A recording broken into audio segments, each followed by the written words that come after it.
those intros. Sejun already announcing to the world the Pachirisu potentially going to be the MVP of this. But both of these players coming out with huge fan followings in the crowd. I don't know if you could feel it at home, but it was basically, it felt like an earthquake here in the stadium.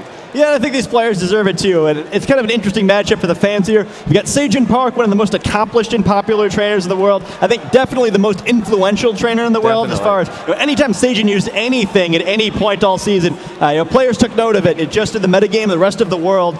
So someone who has a huge following here, but he definitely deserves. On the other hand, you've got Jeudy here. Everyone loves the underdog story, and as the American here playing in the capital of the United States here, Washington, D.C., certainly expect that a lot of the home crowd will be on his side. Yeah, definitely going to be interesting to see if Jeudy can ride that momentum over Sejun Park. We sort of touched on this at the beginning, but Sejun definitely considered the favorite coming in here, right?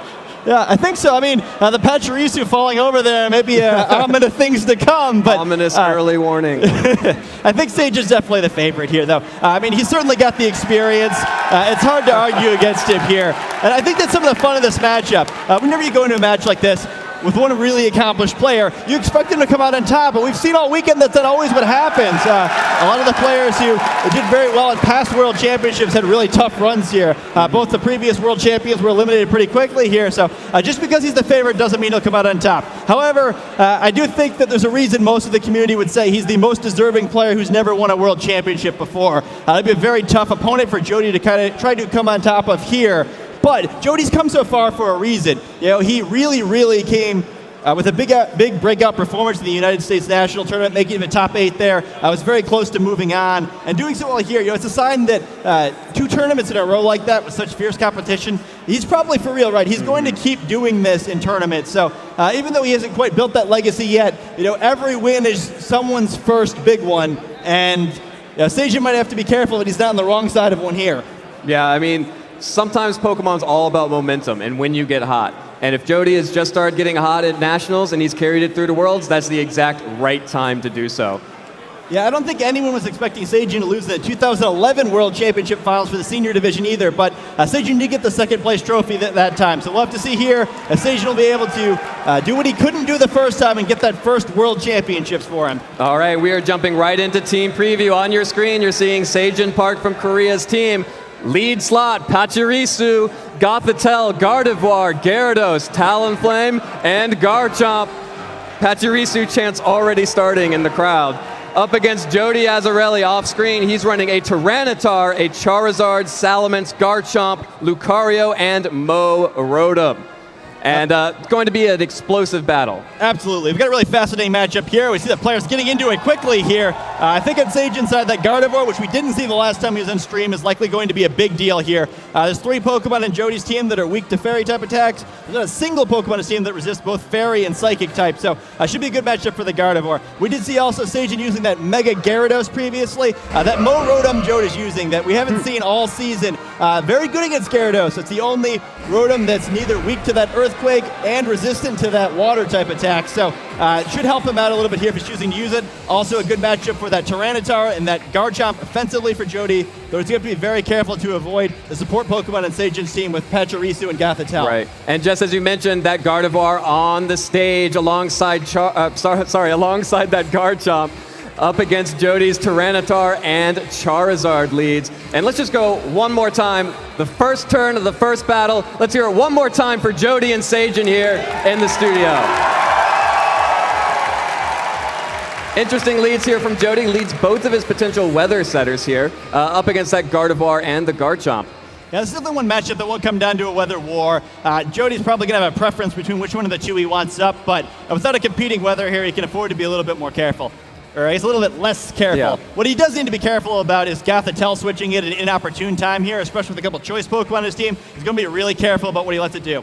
We do see a Protect coming out from that Charizard immediately, but Moonblast from Gardevoir gets the super effective attack onto Tyranitar, but it is going to fire back with a Stone Edge, getting a whole lot of damage there. Rock Slide from Garchomp is going to be avoided by Charizard thanks to that Protect. Deal a little bit of damage to that Tyranitar, enough to put it into Moonblast KO range. Sandstorm not quite enough to get the KO onto Gardevoir there. Creates a complicated decision here for Sejun.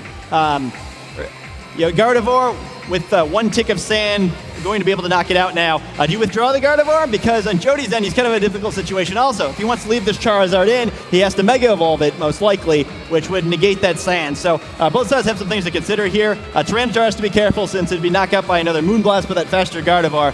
Both Pokemon showing their choice scarves there.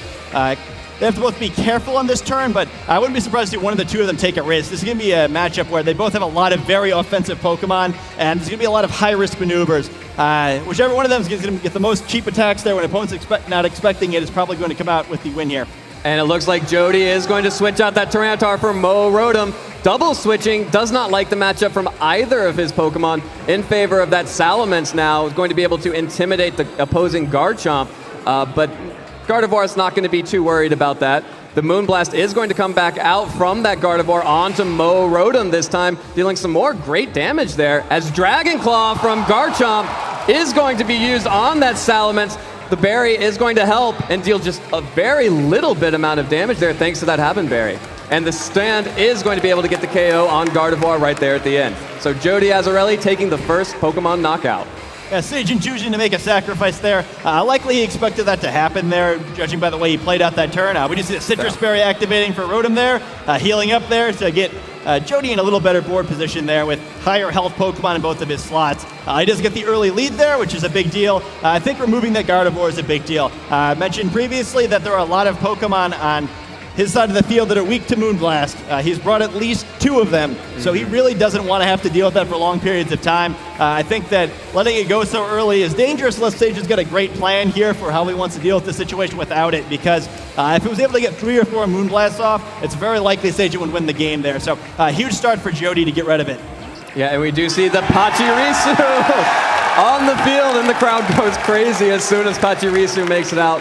Interesting choice to bring in. Pachirisu is a very disruptive Pokemon, of course able to abuse that Follow Me ability to redirect any attacks towards it, and a bevy of other support options as well. Yeah, the Follow Me here is an interesting option. In this matchup, it's not going to be able to do too much with its Volt Absorb, but it will be a little frustrating against Rotom if it's out against Gyarados later. Well, it won't be able to use that Thunderbolt in fear of just healing the Pachirisu. And Salamence does not want to stay on the field, scared away from that Pachirisu. Switches out for Tyranitar. That Follow Me is going to come out from the Pachirisu. We will see the Rock Slide from Garchomp. Tyranitar avoids it, but will be able to connect with Rotom to deal some damage there. Very bulky Rotom, as you can see, and Leaf Storm coming out onto Pachirisu. The poor little squirrel only takes about 50% from that and eats its Citrus Berry to heal right back up, while Rotom has lost a lot of special attack and a lot of offensive power from it. Yeah, it's impressive how bulky that little Pachirisu is. You look at it just out there as a little tiny squirrel thing. You don't really expect it to be very bulky, but it takes almost nothing from that Leaf Storm. You have to exaggerate. You can't exaggerate, rather, how powerful that is. It's the same power as a Draco Meteor and just nothing, Rotom definitely not as powerful, especially as some of the dragons, as far as putting those attacks out. But, the metagame lives in fear of overheat from Mo Rotom's brother, Rotom Heat. It's the same base power. And we do see Garchomp's going to protect, letting Pachirisu do everything. Oh, the correct prediction there. The Nuzzle from Pachirisu going to be able to get the damage and paralysis onto that Tyranitar. That Scarf Tyranitar is now worthless. Now it's paralyzed. Huge protects coming out from Sejun, blocking both the Ice Punch and the Will-O-Wisp and getting the paralysis on that Scarf Tyranitar. Yeah, excellent play there. He probably noticed the Cherish Ball previously, knowing that this Tyranitar is from that promotion. Only way you can get Ice Punch, so also knows there's no egg moves on this Tyranitar, so he gets some useful information there, and also makes a fantastic play by slowing it down. Usually gets the knockout on Garchomp with Ice Punch. There's a chance it survives with some defensive investment, but not an issue there. Now Garchomp going to be able to deal with this Tyranitar as it normally would. Rotom not too threatening out in the field now with that reduced special attack from using Leaf Storm, so better position now for Sejun to be in. And Pachirisu is going to redirect all targets. I'm pretty sure Jeudy would want to get that off the field right now anyway. As we do see Garchomp's Dragon Claw is going to attack that Rotom, and Will-O-Wisp redirected away from Garchomp onto Pachirisu, now burnt. Will be taking that burn damage every turn in addition to some more turns of sand as Ice Punch comes through from Tyranitar, still dealing almost no damage. And fortunately for Sejun, that Sandstorm is going to subside this turn so that we don't have to worry about any additional chip damage. Yeah, Pachirisu now has to at least be attacked once more, or it'll survive 2 more turns after that burn damage, but likely going to Follow Me and go down anyway. Garchomp probably needs to try to get a knockout on this turn. Doesn't necessarily need to get both of the enemy Pokemon since it can get another one on the next turn after the protection from the Follow Me, but Sejun's going to need to start picking up Pokemon here. There's a lot of weakened Pokemon on Jeudy's side, but he does need to start evening out the Pokemon score. Even with a bunch of weakened Pokemon, playing from 2-4 down is going to be pretty tough. However, Garchomp still has a full health here. We still have a full health Pokemon in the back. So Sejun's definitely setting up to make a comeback here. He's trying to win the late game, not necessarily just on Pokemon score. And it looks like Sejun's going to protect his Garchomp, sending out Talonflame as Protect comes out from Pachirisu. Going to try and keep that Pachirisu on the field. Leaf Storm into the Protect. Ice Punch into that Talonflame. That's some good damage onto Talonflame. And the freeze! The Ice Punch gets the freeze onto Talonflame. It's stuck in mid-air. Can't do anything. Really unfortunate break there on the switch-in. Now you wonder how it stays floating like that, but a really, really big freeze there. And that was sort of the issue of that Pokemon lead that Jeudy started to accumulate there, is that one wrong thing happening and there's just not enough ground to make it up. I think if Sejun had gotten a position where he just had mostly full health Talonflame and mostly full health Garchomp out, it would have been a good situation there. But Pachirisu now only has a turn left unless it's able to absorb a Thunderbolt with that Volt Absorb. And Talonflame is... the thaw as Overheat comes out from Talonflame. Sejun is not playing around. Overheat gets the KO onto the Mo-Rotom. Mo-Rotom, Mo problems. It faints and goes back to Jeudy's trainer. Tyranitar is still out though. You see the Life Orb from Talonflame as Super Fang from Pachirisu, not dealing quite that much, but the paralysis. Tyranitar fully paralyzed. Sejun was not happy about that turn of freeze, and Pachirisu finally faints thanks to the burn. Yeah, Pachirisu certainly did his job, though. It's gotten Sejun to a very manageable position now. Even though he's facing a decent Pokemon deficit here, he does have a bunch of damage on most of Jeudy's Pokemon, so it's not impossible he can come back from this one. However, he does still have that Salamence in the back. That Intimidate will be a big problem for both of these Pokemon, but the combination of Brave Bird and Rock Slide is still going to do a lot of damage to Charizard here if Sejun chooses to go that route. Even though Jeudy looks like he has the lead there, I don't know if he really likes this position. He's going to have to cut this very, very close to come out with a win. Of course, you have to be careful with that Talonflame too, because it deals just as much damage to itself as it does to you. We do see Salamence switching in right now, going to get that Intimidate off onto both the Garchomp and the Talonflame. Going to be huge coming up as both of those physical attackers are going to want to abuse their physical moves. Charizard going to go ahead and Mega Evolve into Mega Charizard Y, going to summon the Drought, going to bring the Sun and strengthen the attack of all the fire moves on the side. Of course, Talonflame probably not going to want to be using that anymore, but Brave Bird will come out from Talonflame using that ability to make it priority. It's going to deal a lot of damage to Charizard, a little bit over half. Gets the recoil damage and the Life Orb damage, and the Rock Slide is going to connect with both Charizard and the Salamence. Is it going to be enough? Gets the KO on Charizard. Salamence still around, but Charizard going down for free. Pretty big deal. Yeah, I think Sejun should be able to take this one. And that Super Fang in the last turn by Pachirisu there, but it seemed like it was so irrelevant, only doing 17 damage there. I don't know if it's actually going to end up being so. With that extra damage there, you're going to feel very safe that even intimidated, Talonflame can finish off this Tyranitar if it needs to. I've already seen that the Salamence has the Hobbenberry, not a Choice Scarf, so Garchomp should be able to finish it off, and we see the forfeit. Yeah, Jeudy going ahead and forfeiting, and Sejun Park takes game 1 of this best-of-3 set. Let's hear it for Sejun, everybody. Huge win for Sejun. You always want to take that first game in a series. It just, all the control is in his favor now. Yeah, it's going to be a really overwhelming situation for Jeudy to try to deal with now. Not only are you in the finals of the World Championships, but against the player considered by many people to be the best in the world. You have to win 2 games in a row. Yeah. Very great game by Sejun there. It's not just that he won, but the way he won. He really understood what he needed to do there. He planned out the game so that he would be able to win in the end. It didn't matter if he fell down behind early as far as Pokemon remaining. It just mattered if he could close out the game. I think a lot of times players will get a little too involved with the trading each turn, where you're just trying to win through tactics. Like, I'm going to win this turn, I'm going to outsmart my opponent, I'm going to get this knockout. But the long-term plan isn't there. We really see that from Sejun, where even though he seemed like he was losing most of the game, he ended up in a situation where he won the game cleanly because he always kept the end of the game in the mind, not just the beginning. Yeah, definitely strong play from Sejun. We are going to go right into game 2. Sejun on the top of your screen, Jeudy on the bottom. Salamence and Lucario going to be the leads for Jeudy this time, as Sejun's going to go ahead and throw out that Garchomp and Gardevoir once again. So Jeudy switching up the leads a little bit, and Sejun just decided to go with what works. Yeah, I love Jeudy's switch up here. We saw the Mega Charizard throughout all of Jody's previously streamed matches. However, this Lucario can go both ways, it looks like. It does have Lucario Knight, so it's capable of Mega Evolution, and we see it here. It is. Yeah, Mega Lucario making its first appearance on the stream here. Going to go ahead and Mega Evolve, get a lot of additional power on the field for Jeudy. And Bullet Punch coming up from Mega Lucario onto Gardevoir. Not quite enough for the one-hit KO. Dazzling Gleam, the choice from Gardevoir. Super effective damage on Salamence, and the Earthquake not affecting Salamence or Gardevoir thanks to that telepathy, but will be able to get the damage onto Lucario. Is it going to be enough? Is Mega going down? The Mega goes down. Turn 1 for Jeudy. A huge gambit from him, did not pay off, but Rock Tomb from Salamence going to hit that Garchomp and slow it down just a little bit. Yeah, excellent play there on Sejun's end. I don't know if he trained his Pokemon with that Lucario Bullet Punch in mind, but I think that was one of Jody's main tricks in this matchup, the ability to use that Mega Lucario, which hadn't been seen before, and try to get a quick knockout of that Gardevoir. Once again, we see it very low in range of Sandstorm damage, but this time the damage looks like it may have been done. Garchomp's still in great position to try to do some damage here. Dragon Claw and Salamence or Earthquake and Tyranitar do some very serious damage.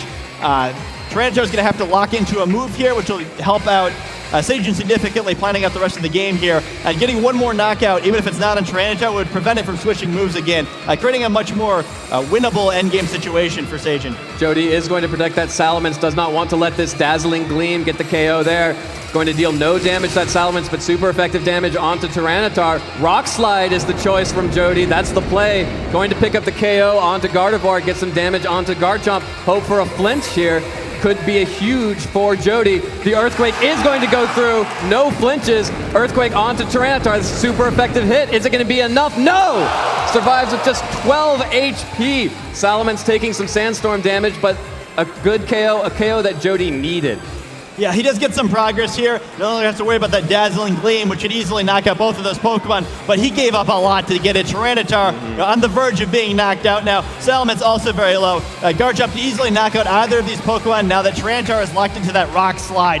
We did see Jeudy come back from a seemingly unwinnable situation during his top 4 match with that Rock Slide Tyranitar, getting some key critical hits and flinches. He might need that again here. Garchomp alone is creating a lot of threat right now, and we haven't even seen 2 of Sejun's Pokemon yet.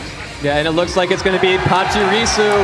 Pachirisu on the field, capable of redirecting any attack from Salamence now that Garchomp's slower thanks to that Rock Tomb. So it's a great play from Sejun to bring that back out. Yeah, it can definitely help out a whole bunch here. A quick follow me prevents Salamence from creating any real threat here. And Garchomp kind of his pick of which of the Pokemon it wants to try to knock out. Jeudy likely going to need to switch one of the 2 here, but the other one's going to be in a lot of danger. He's kind of got to hope that Sejun guesses wrong about which of the 2 that he switches out. There's also the threat, too, of a Super Fang here, but do see the follow me. Yeah, follow me coming out from Pachirisu. Jeudy keeping both in. Rock Slide coming out from Tyranitar. Going to have to hope for a flinch onto that Garchomp. It looks like we do see some small damage on both. Draco Meteor from Jeudy onto that Pachirisu. Probably originally targeted for that Garchomp. Will connect, will deal some good damage, but we've already seen not enough. That Pachirisu's so bulky. If that Mo Rotom's Leaf Storm wasn't proof enough, it just tanked a Salamence Draco Meteor and no flinch. So Rock Slide does come out from Garchomp. That should be a double KO. No! 2 HP from Salamence, but fortunately, we'll have to see, will the Sand stick around? Yes, one more turn of Sand does pick up the KO on Salamence. So double KO for Sejun that turn. This game, he does get the Pokemon lead. A big 3-1 advantage now. He still has his redirection available with Pachirisu here, so hard to imagine anything Jeudy can do here. I never thought I'd see the day where Pachirisu was a world champion, but it looks like we're on the verge of it here. Yeah, and it looks like Mo Rotom is going to be Jody's last hope to keep the world safe from world champion Pachirisu. But up against the Garchomp and the Pachirisu. Pachirisu, of course, could take one for the team, use that follow me to redirect any attacks from Mo Rotom. But instead, Pachirisu is not going to do any of that. It's going right on the offensive. Super Fang going to take away half of Mo Rotom's health. Dragon Claw right back after a critical hit! A critical hit, and Sejun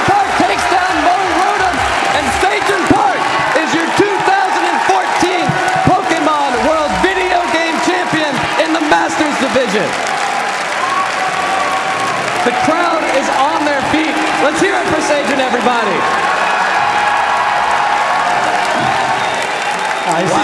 You see Sejun's react there. No player in the world deserved a world championship more than Sejun does. I don't think anyone plays the game more. I don't think anyone works harder. And I feel great for him. Sometimes in these Pokemon tournaments, you get results that just you're not quite sure about. You feel like maybe somebody got robbed. Nobody got robbed today. The best player in the world wins it. I think he was the favorite in both of the last 2 years' World Championships. You had to figure this guy was going to get one eventually, and it just feels great to see him winning it. The guy who works the hardest, the guy who probably has the most clever team wins it. It's not just that he won, but he does it with Pachirisu, with Gothitelle. Yeah. A lot of cool tricks in his team. Even overheat on Talonflame, not something we see very often in VGC. Really brilliant play, really brilliant team, and you can't expect a better adventure than what you got here. Sejun Park taking it all at the end. Yeah, and that's easily the most impressive part of Sejun's entire career for me, is that he has never compromised. He has always played his own game. And sometimes that looks weird to us. No one coming into this tournament would have expected Pachirisu to be the world champion. But Sejun has consistently innovated in this game, and he finally gets the championship title that he deserves. Yeah, I think another thing that's interesting about how great Sejun is, you know what we didn't see in that series? A Mega Pokemon on Sejun's side. Right. I never brought that Gyarados. I think he correctly deduced it did not have a very good matchup, but he was perfectly willing to win with his other Pokemon. I think that's a mark of a good player in this game, that you have to realize that you're giving up something for that Mega Evolution, right? Even though they're the strongest Pokemon in theory, it isn't always the right choice. He picks the best Pokemon for this matchup, is able to come out on top. And his Mega Pokemon itself was an interesting choice, right? You don't see much Mega Gyarados in VGC. You often see that Kangaskhan or Megas that counter it more clearly, like Mawile, like Mega Tyranitar even, like Mega Mawile, and that's just not what happens here. A very smart play by Sejun, both in the team creation and the way he played this series. A very deserving champion, and I'm really happy for him. Yeah, me too. Could not have gone to a more deserving player. But of course, Jeudy Azzaarelli had a phenomenal season as well. Second place in Worlds, nothing to sneeze at. We will see both of these competitors back here next year at the World Championships. We're going to take a quick break right now, but let's hear it one last time for both of our finalists, world champion Sejun Park and Jeudy Azzaarelli. All right. We're going to kick it to a quick break, and when we come back, we'll have more with Sejun Park.